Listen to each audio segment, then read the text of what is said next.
On an inflatable office website, by default, we are going to list an address at the bottom of the page. Now, you may not want that exact address listed there, or you may want a portion of it hidden, and that's okay. It's really easy to do. We're not even going to update it on the site itself. The address is just pulling out of your account, so that's actually where we're going to change it.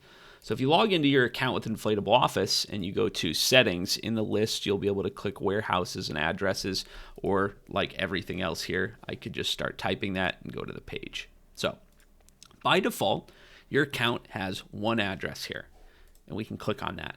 Now, this address is set to be three different things, okay? It's set to be the company default, which that's where the address on the website is pulling from, and the address on your contract. It's also set to be the mailing address. This is where if I ever need to instruct a customer to mail me something, maybe like a check for payment, that's the address we'd provide there. And most importantly, my delivery starting point. So we really need this one because that helps us calculate distance charges, how far we'll deliver. This is just so the software knows where the inventory is actually coming from. Okay, so what we're going to do is we're going to go ahead, we're going to make a few new addresses here. So we've got this one. I'm actually going to rename it real quick. I'm going to call this my warehouse. There we go. Now, I'm going to make a new one, and I'm just going to call it city and state. You can label it whatever you want, but I'm actually going to make this address as the company default. If you remember, that's the address that shows up on the website and on the contract. So really, I just want to let my customers know that I am based out of Akron, Ohio, and they don't need to know anything else.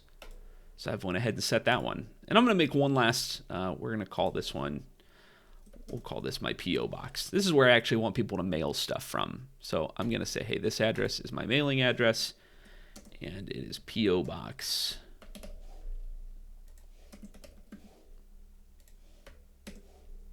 There we go. Great. So I now have three addresses selected. I can see that my city and state, that is marked as the company default here. My P.O. box is set as my mailing address, and the one I named warehouse is my delivery starting point. And that's it. And once I have all those set up, my website is actually going to eventually, it'll sync up with the information I just entered, and it'll be updated down there on the footer. So if you have any questions or need help with this, make sure and let us know.